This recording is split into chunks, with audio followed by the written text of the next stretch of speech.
एक दिन शर्मिला विकास से कहती है, सुनो जी, मैं क्या सोच रही थी कि क्यों ना हम कहीं बाहर चले घूमने। बहुत टाइम हो गया है, कहीं गए नहीं है। लेकिन विकास तो अपने फोन में ही गुम था और शर्मिला की बातों पर उसका बिल्कुल भी ध्यान नहीं था। तभी शर्मिला विकास के हाथ से फोन छीनते हुए गुस्से में कहती है, अरे खंड विकास अधिकारी जी, मैं आपसे इतनी देर से बात कर रही हूँ, आप हो कि अपने फोन से बाहर ही नहीं आ रहे हो। विकास अपने हाथों से शर्मिला को फोन छीनता देखकर कहता है, अरे हाँ हाँ, मैं सब सुन रहा हूँ, लेकिन तुम्हें शायद दिखाई नहीं दे रहा है कि मैं फोन पे कुछ काम कर रहा हूँ। मैं ऐसे ही समय बर्बाद नहीं कर रहा। अब जल्दी दो फोन मेरा। हाँ हाँ, देती हूँ। पहले मेरी बात का जवाब तो दे दो। मैंने कुछ कहा है तुमसे, तुमने सुना भी है या नहीं सुना? हाँ हाँ, मैंने सब सुन लिया। ठीक है, मैं इस बारे में सोचता हूँ, फिर शाम को बताता हूँ। शर्मिला विकास की तरफ मुस्कुराती हुई देखकर कहती है, अरे अब बताना क्या है इसमें, बस हाँ या ना ही तो करनी है आपको, बाकी तो मैं खुद ही संभाल लूंगी। हाँ हाँ, मुझे सब पता है कि खंड विकास अधिकारी की पत्नी तो सब संभाल ही लेगी ना। थोड़ी देर बाद ही शर्मिला के घर एक फोन आता है। फोन उठाकर शर्मिला कहती है, हेलो हेलो, कौन कौन बोल रहा है? हेलो हेलो भाभी, मैं सुमन बोल रही हूँ। हेलो, अरे सुमन तुम हो क्या? हाँ हाँ बोलो, सुन रही हूँ। आज कैसे फोन किया तूने?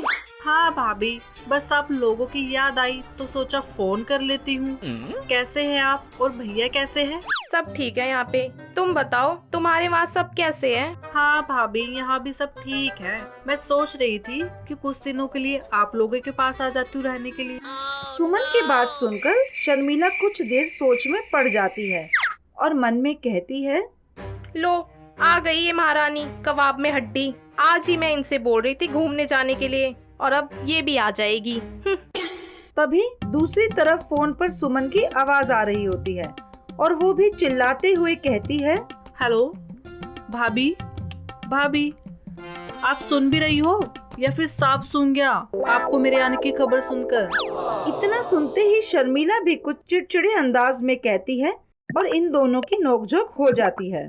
अरे मुझे क्यों सांप सूंघेगा? सांप सूंघे तुमको जो बार बार अपना घर छोड़कर यहाँ टपक जाती है।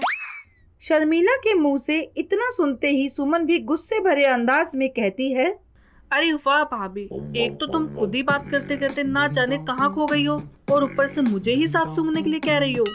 मुझे आपसे बात ही नहीं करनी। मेरे भैया को फोन दो, मुझे उनसे बात करनी है। अरे वाह सुमन, एक तो तू मुझे ताने सुना रही है, ऊपर से मुझसे कह रही है कि मैं बात कराऊं तुम्हारी। कभी नहीं, और वैसे भी वो ऑफिस चले गए हैं। इतना कहकर शर्मिला फोन को पटकती हुई रख देती है और दूसरी तरफ सुमन भी फोन को पकड़े हुए गुस्से में ही कहती है, अरे वाह जी वाह, भैया मेरे मायका मेरा, और ये रोकेंगे मुझे। मैं भी देखती हूँ आज कैसे रोकती है।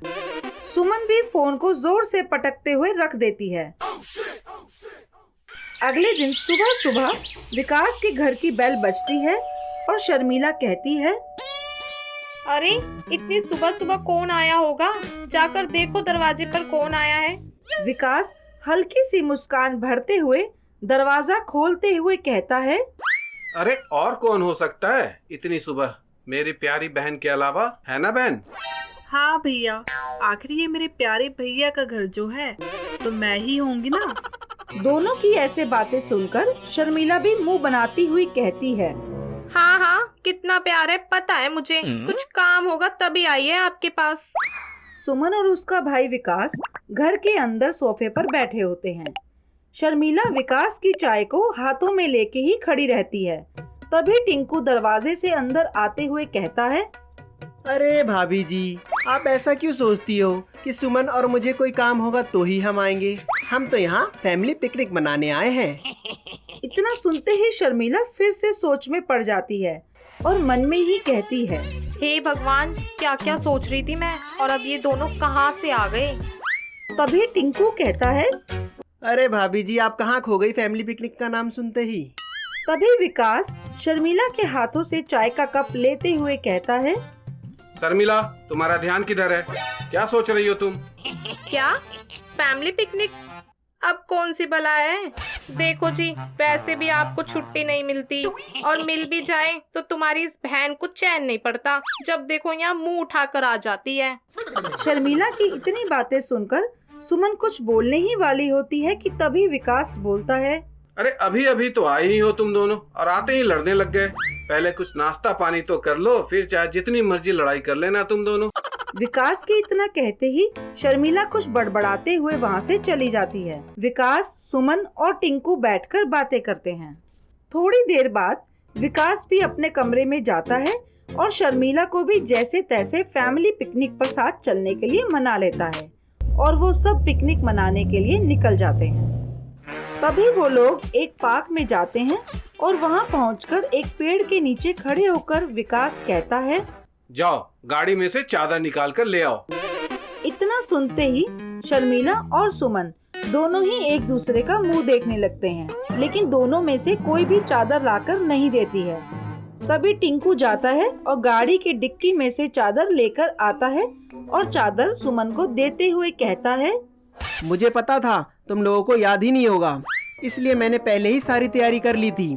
आप दोनों इसे बिछाकर बैठ जाओ, मैं और साले साहब दोनों मिलकर खाने पीने का इंतजाम करते हैं। चादर तो मैं बिछा ही लूंगी, लेकिन भाभी को नहीं बिठाऊंगी अपने साथ। मैं तो बस अपने भैया को ही बिठाऊंगी अपने साथ। सुमन की बात सुनकर शर्मिला भी बोल पड़ती है, अरे मुझे तुम्हारे साथ बैठने का कोई शौक नहीं है। मेरा तो यहाँ आने का मन ही नहीं था। मैं तो इनके कहने पर यहाँ पर आई हूँ, समझी तुम? हाँ तो भाभी आप क्यों आई? नहीं आते ना आप। और अब तो यहाँ हम आ गए तो फैमिली पिकनिक तो हम मना कर ही जाएंगे। इतना कहकर सुमन हल्की सी मुस्कुराती है। तब विकास सुमन की ओर देखते हुए कहता है, अरे शर्मिला, इसे देखो जरा, ये तो बस तुमसे मजाक ही कर रही थी। शर्मिला और सुमन की ये बहस देखकर विकास कहता है, अरे चुप करो तुम दोनों, जब देखो लड़ती ही रहती हो। और सुमन, क्या यही है तुम्हारी फैमिली पिकनिक? अगर ऐसे ही होती है फैमिली पिकनिक तो मैं कभी दोबारा ऐसी फैमिली पिकनिक में नहीं आऊंगा।